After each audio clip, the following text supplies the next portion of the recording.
Hello viewers, welcome to my YouTube channel physics with Rishikesh.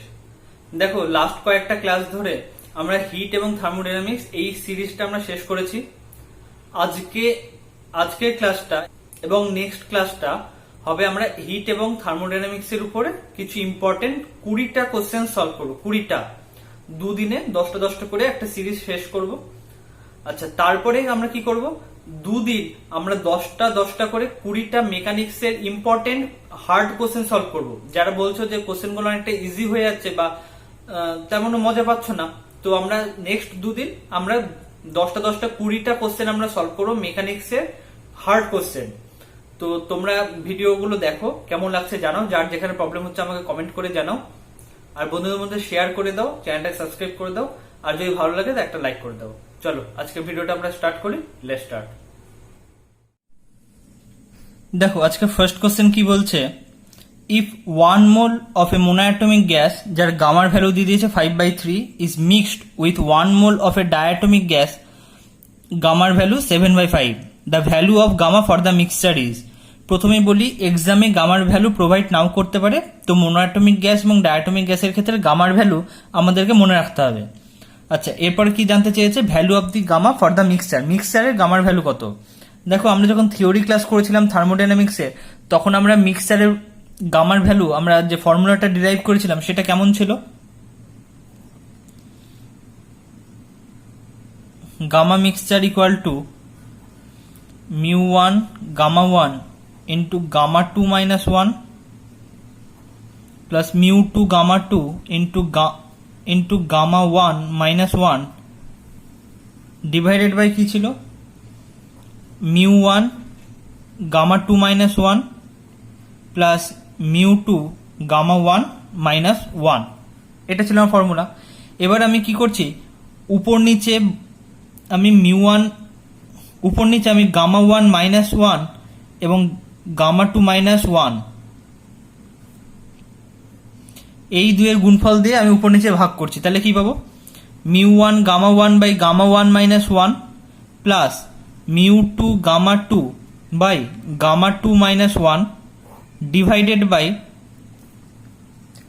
μ1 by gamma 1 minus 1 plus μ2 by gamma 2 minus 1। এটা আমরা পাবো। আচ্ছা, এবার দেখো, মিউ মানে কি, মিউ মানে হচ্ছে আমার মোল নাম্বার। মোনোঅ্যাটমিক গ্যাসও 1 মোল মেশানো হয়েছে এবং ডায়াটমিক গ্যাসও, এই যে ডায়াটমিক গ্যাসও 1 মোল মেশানো হয়েছে। তাহলে μ1 ইকুয়াল টু μ2 ইকুয়াল টু 1। এরপরে জাস্ট আমরা গামার ভ্যালুগুলো বসাবো। তাহলে আমরা জাস্ট ভ্যালুগুলো পুট করি, 5/3 divided by 5/3 minus 1 plus 7/5 divided by 7/5 minus 1 divided by μ1 1 হয়ে গেছে। তাহলে 1/5/3 মানে হচ্ছে 3/5 প্লাস 1/7/5 মানে হচ্ছে 5/7। আচ্ছা, এটা মাইনাস হবে, তাহলে হচ্ছে এটা 3/2 এবং 5/2। আচ্ছা, এরপরে পাতে ক্যালকুলেশন। তাহলে 5/3 divided by 2/3 plus 7/5 divided by 2/5 divided by 358/2 মানে 4 ইকুয়াল টু, এই 3 গুলো কেটে যাবে, তাহলে 5/2 প্লাস 7/2 ডিভাইডেড বাই 4, 5 7 12/2 6, 6/4 মানে হচ্ছে 1.5। 1.5 is my right answer, option b. Just calculation, formula বসে ক্যালকুলেশনটা তোমাদের করতে হবে, কিন্তু এই ফর্মুলাটা তোমাদের জানা আবশ্যক, আদারওয়াইজ তোমরা অঙ্কটা করতে পারবে না। গামা মিক্সচারের ফর্মুলা এটা। দেখো, কোশ্চেন নাম্বার 2 কি জানতে চেয়েছে, the average kinetic energy of the molecules of A low density gas at 27 degree centigrade. দেখো, এখানেও সেম কথা বলার, যে বোলজম্যানস কনস্ট্যান্টের ভ্যালু আমাদেরকে এক্সামে প্রোভাইড নাও করতে পারে, কিন্তু অনেক সময় দিয়েও দেয়, কিন্তু আমাদের দেবে কি দেবে না এই অনিশ্চয়তার উপর ভরসা করে এক্সাম সেন্টারে যাওয়ার কোনো মানে হয় না। তাহলে কি আমাদেরকে ভ্যালুটা মনে রাখতে হবে, 1.38 ইন্টু 10⁻⁻23 জুল পার কেলভিন। তাহলে আমরা কি জানি, থিওরি ক্লাসে আমরা পড়েছি যে অ্যাভারেজ কাইনেটিক এনার্জি কি হয়, অ্যাভারেজ কাইনেটিক এনার্জি হয় আমার 3/2 kT। এটা আমরা জানি। তাহলে এবার সলভ করো। 3/2 কে এর ভ্যালু কত 1.38 ইন্টু 10⁻⁻23 ইন্টু টি, টি মানে হচ্ছে আমার 27 ডিগ্রি সেন্টিগ্রেড মানে 300 কেলভিন। এটাকে সলভ করো। তাহলে 3 ইন্টু 300 ইন্টু 0.69 ইন্টু 10⁻⁻23, এটা সলভ করলে আসবে। দেখো ক্যালকুলেশনটা নিজের হাতে করবে, কঠিন কোনো ক্যালকুলেশন নেই। কঠিন ক্যালকুলেশন হলে আমি তোমাদেরকে কষে দেখিয়ে দেবো, কিন্তু এই ক্যালকুলেশনগুলো নিজের হাতে করবে, ঠিক আছে। Option D 6.21 into 10⁻⁻21 joule. Just আমাদেরকে ফর্মুলা জানতে হবে, ভ্যালু পুট করলে আমার অ্যান্সার বেরিয়ে যাবে, কিন্তু ক্যালকুলেশন নিজের হাতে করবে। তো question number 3, surface of the lake is at 2 degree centigrade, find the temperature of the bottom of the lake. চারটে option, 2 degree centigrade, 4 degree centigrade, 3 degree centigrade, 1 degree centigrade. দেখো সবসময় মনে রাখবে, একটা লেকে যখন জল জমে বরফ হয়, এই উপরের সারফেসটা আমার বরফ হয় আগে, শীত প্রধান দেশে এরকম দেখা যায়। আর জলে বা লেকের এই বটম পয়েন্টটা, এখানে কি হয়, ডেনসিটি ম্যাক্সিমাম হয়। এবার তলায় তো জল আছে, এইটা আমার আইস আর এইটা আমার ওয়াটার। এবার তলায় জল আছে, তাহলে জলের ডেনসিটি যদি ম্যাক্সিমাম হয়, কত ডিগ্রি সেন্টিগ্রেডে জলের ডেনসিটি ম্যাক্সিমাম হয় আমরা জানি, অ্যাট 4 ডিগ্রি সেন্টিগ্রেড। তার মানে কি হবে, বটমের যে টেম্পারেচার হবে লেকের বটমের টেম্পারেচার হবে 4 ডিগ্রি সেন্টিগ্রেড, মানে অপশন বি। এটা একটা কনসেপচুয়াল কোশ্চেন বা থিওরিটিক্যাল কোশ্চেন বলতে পারো, কোনো ম্যাথমেটিক্যাল ফর্মুলা লাগবে না। চলো নেক্সট কোশ্চেন আমরা দেখে নিই। Question number 4, the relation between internal energy U, pressure P and volume V of a gas in an adiabatic process is, একটা রিলেশন দিয়ে দিয়েছে, U equal to A plus B into P into V, যেখানে A and B are constants। জিজ্ঞেস করছে what is the value of gamma. রিলেশনটা কিসের কিসের মধ্যে, ইন্টারনাল এনার্জি, প্রেসার, ভলিউম। এবার দেখো অ্যাডিয়াবেটিক প্রসেস বলেছে। এবার আমরা অ্যাডিয়াবেটিক প্রসেসের ক্ষেত্রে আমরা জানি ডিকিউ ইকুয়াল টু 0। এটা আমরা জানি কোনো হিটের এক্সচেঞ্জ হবে না সিস্টেম এবং সারাউন্ডিংস এর মধ্যে, তাহলে ডিকিউ ইকুয়াল টু 0। এবং থার্মোডাইনামিক্স এর ফার্স্ট ল থেকে আমরা কি জানি, DQ equal to d u plus DW, বা এখান থেকে আমরা লিখতে পারি ডিকিউ এর ভ্যালু ইকুয়াল টু 0, তাহলে 0 equal to d u plus P d v, ডাব্লিউ সমান পি ইন্টু ভি। এবার ইন্টিগ্রেট করলে V1 টু V2 এটা ডিভি হয়ে যায়, এটা আমরা জানি, কিন্তু কি D W equal to P D V. তাহলে এখান থেকে আমরা কি লিখতে পারি, অর ডি অফ ইউ এর ভ্যালু দিয়ে দিয়েছে, দেখো A plus B P V plus P DV equal to 0। এবার ডিফারেন্সিয়েট করো, তাহলে ডি অফ এ তো কনস্ট্যান্ট, তাহলে ডিফারেন্সিয়েট করলে কনস্ট্যান্ট টার্মে 0 হয়ে যাবে, তাহলে ফার্স্ট টার্ম 0, তাহলে সেকেন্ড টার্ম কি হবে, বি কনস্ট্যান্ট, বি বাইরে চলে এলো, b into v d p plus b into p d v plus p into d v equal to 0। দেখো এখানেও পি ডিভি আছে, এখানেও পি ডিভি আছে, তাহলে কমন নাও, b plus 1 into p DV equal to, এটাকে ডান দিকে পাঠিয়ে দাও, মাইনাস বি ভি ডিপি। অঙ্কটা একটু বড় কিন্তু কঠিন ক্যালকুলেশন নেই। তাহলে এবার আমি কি চাইবো, একদিকে আমার ভলিউমের টার্ম থাকবে, একদিকে আমার প্রেসারের টার্ম থাকবে, তারপর আমি ইন্টিগ্রেট করব। তাহলে ভলিউমের টার্ম একদিকে আনতে গেলে কি করতে হবে, b plus 1 d v by v, এই ভিটাকে নিচে নামিয়ে দিলাম, equal to minus b d p by p. এবার আমি বোথ সাইডে ইন্টিগ্রেট করে দিচ্ছি। ইন্টিগ্রেট করে দেওয়ার ফলে কি পাবো, এটা হচ্ছে ইন্টিগ্রেটিং উই গেট, তাহলে ln v equal to minus b ln p plus একটা কনস্ট্যান্ট টার্ম থাকবে, ইন্টিগ্রেশন কনস্ট্যান্ট, এটাকে আমরা c1 বা c যা খুশি দিতে পারি। এটা সমানই পরের লাইনে কি লিখতে পারি, ln v to the power b plus 1, এই টার্মটাকে লেফট হ্যান্ড সাইডে নিয়ে গেলাম, তাহলে plus ln p to the power b equal to, ডান দিকে আমার কনস্ট্যান্ট টার্মটা পড়ে আছে, তাহলে এটা সমান কি লিখতে পারি, এরকম লেখা যায় তো, তাহলে p into v to the power b plus 1 divided by b, এটা হবে আমার আরেকটা কনস্ট্যান্ট, তাই তো? তাহলে C2 কনস্ট্যান্ট আমার মাথা ব্যথা করে লাভ নেই। তাহলে P into v to the power b plus 1 divided by b, এটা আমার কনস্ট্যান্ট। এবার কি বলেছে? Adiabatic process. অ্যাডিয়াবেটিক প্রসেসের ক্ষেত্রে ইকুয়েশন অফ স্টেট কি হয় আমরা জানি, এটা আমার 1 নম্বর ইকুয়েশন হলে ইকুয়েশন অফ স্টেট হয় p v to the power gamma equal to constant. এটা আমার equation number 2।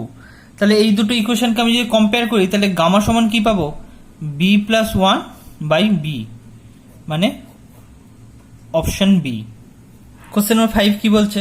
How much hit energy is gained when 5 kg of water at 20 degree centigrade is brought to its boiling point? Specific heat of water দেওয়া আছে 4.2 kilo joule per KG পার degree centigrade যেমন হয়, specific হিটের value দেওয়া আছে। আচ্ছা, কি পরিমাণ hit আমার বাইরে থেকে দিতে হবে? হিটের ফর্মুলা আমরা কি জানি? M c delta theta.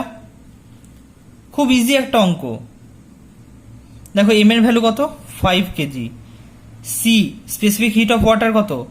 4.2 kilo joule, এটাকে জুলে নিয়ে নিলাম, 10 কিউব দিয়ে মাল্টিপ্লাই করে দিলাম, into delta theta. Delta theta মানে কি?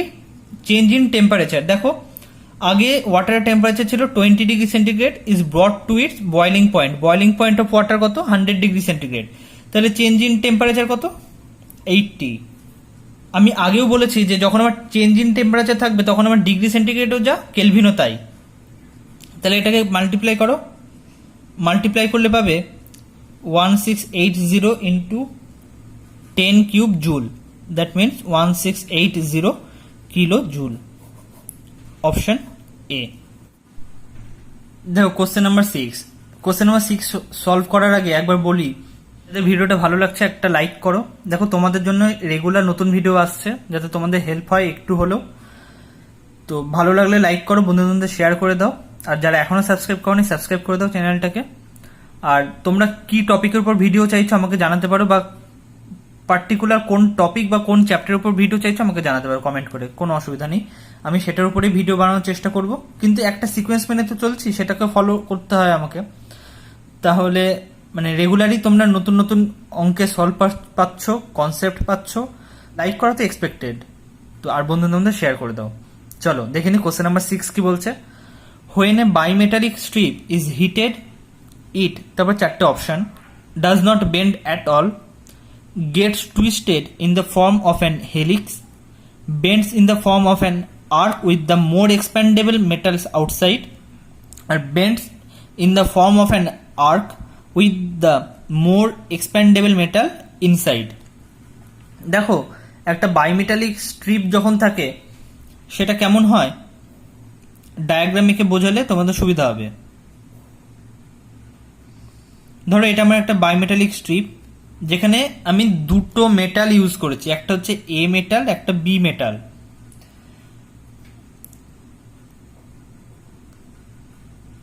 এটা coefficient of linear expansion alpha A, এটা আলফা বি।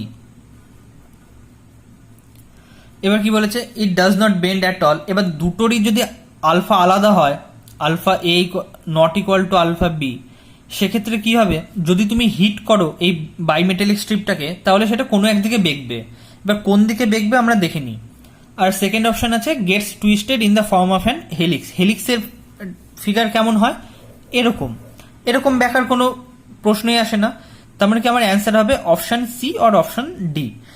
এবার আমরা দেখে নিই যে আলফা এ যদি আমরা ধরে নিই আলফা বি এর থেকে বেশি, আলফা এ গ্রেটার দেন আলফা বি, সেক্ষেত্রে কেমন হবে? যদি আমি ধরে নিই এ মেটালটা হচ্ছে আমার মোর এক্সপ্যান্ডেবল মেটাল দেন বি, সেক্ষেত্রে তাহলে এটা কিভাবে ব্যাকে অ্যাকচুয়ালি?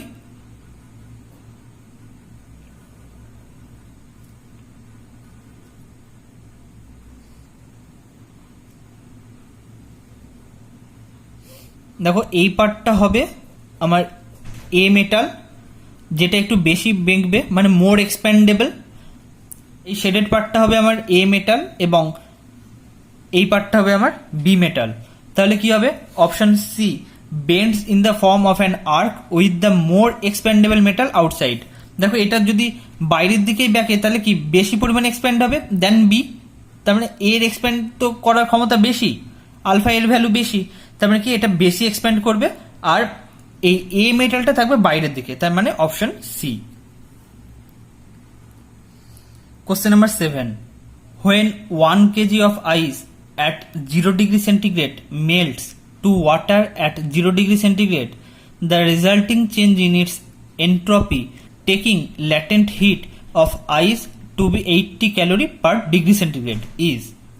দেখো প্রিভিয়াস ইয়ারে ইম্পর্টেন্ট একটা কোশ্চেন, কি বলেছে আমার চেঞ্জ ইন এন্ট্রপি কত হবে।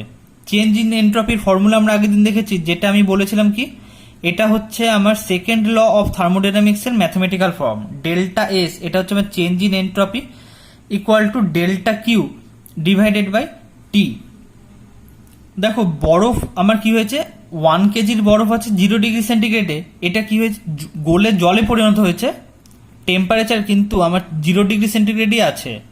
তাহলে আমার এখানে ডেল্টা এস কি হবে, মানে চেঞ্জ ইন এন্ট্রপি কি হবে, বরফ গলনের লিনতাপ আমাকে দিয়ে দিয়েছে 80 ক্যালোরি পার ডিগ্রি সেন্টিগ্রেড, তাহলে total heat required to melt 1 KG of ice কত,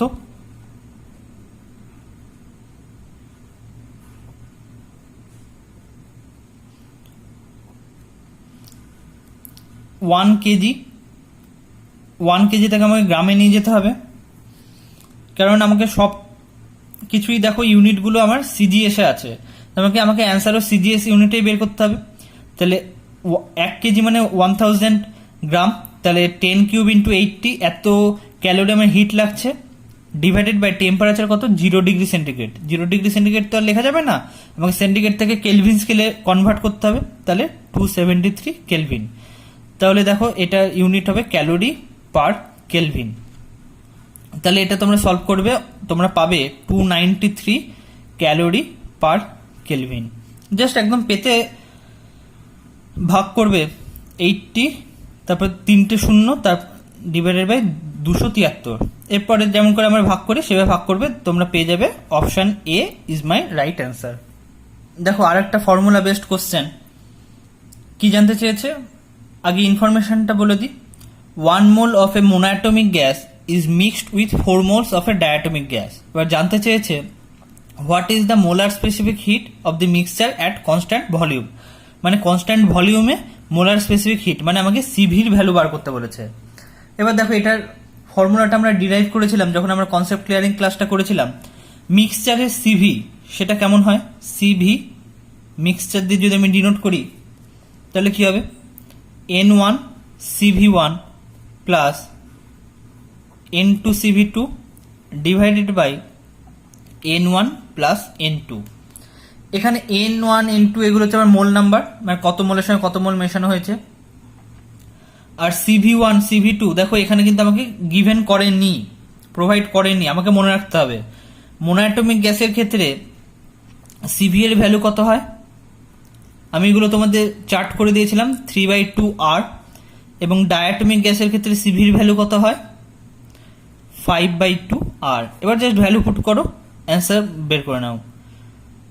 3/2R প্লাস 4 মোল মেশানো হয়েছে 4 into 5/2R divided by 1 plus 4, তাহলে এটা কত হবে 3/2R প্লাস 10R বাই 5, মানে 23R বাই 10, মানে হচ্ছে আমার অপশন বি।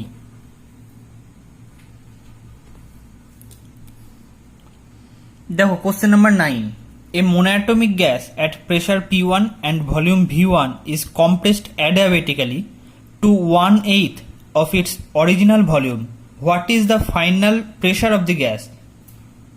ফাইনাল প্রেসার জানতে চেয়েছে এই গ্যাস সিস্টেমে। অ্যাডিয়াবেটিক্যালি কম্প্রেসড হয়েছে। এবার অ্যাডিয়াবেটিক প্রসেসের equation of state PV to the power gamma equal to constant.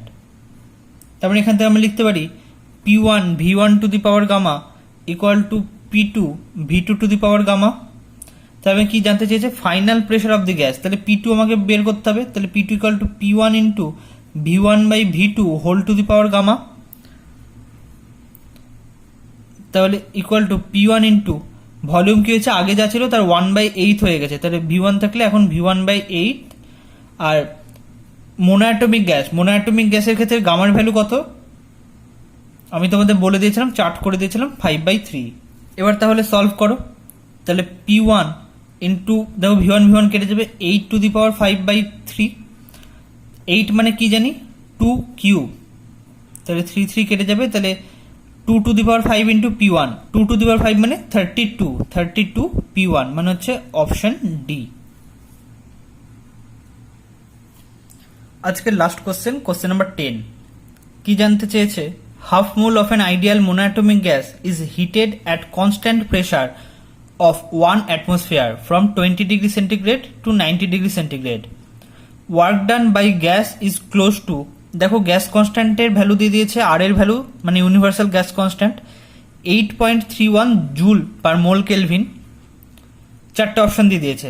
কোশ্চেনটা এত ইজি, কিন্তু যেহেতু যেই মেন 2019 সালে এসেছে ওই জন্য কোশ্চেনটা আমি চুজ করেছি। মানে এত ইজি কোশ্চেন রিসেন্ট এক্সামগুলোতেও আসছে, তো আপকামিং এক্সামে ঘাবড়ানোর কিছু নেই, ভয় পাওয়ার কিছু নেই। কোশ্চেনের স্ট্যান্ডার্ড খুব বেশি বাড়বে না, খুব কঠিন কোশ্চেন হবে না। ওয়ার্ক ডানের ফর্মুলা আমরা কি জানি, পিডিভি, বা আরেকভাবে বলতে পারি পি ডেল্টা ভি। পিটা বলেছে আমার কনস্ট্যান্ট, তাহলে দেখো আইডিয়াল গ্যাস ইকুয়েশন আমরা কি জানি, এন মোল গ্যাসের জন্য পিভি ইকুয়াল টু এনআরটি, তাহলে পি যদি আমার কনস্ট্যান্ট হয় তাহলে P into delta V equal to N R into delta T হবে। এই দুটো আমার কনস্ট্যান্ট, তাহলে জাস্ট ভ্যালু পুট করো এন আর ডেল্টা টি।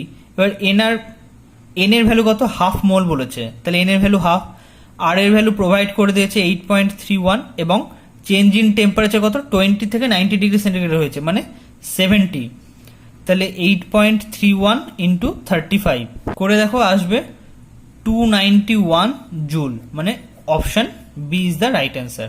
চলো আজকে ভিডিও এইটুকুই থাক।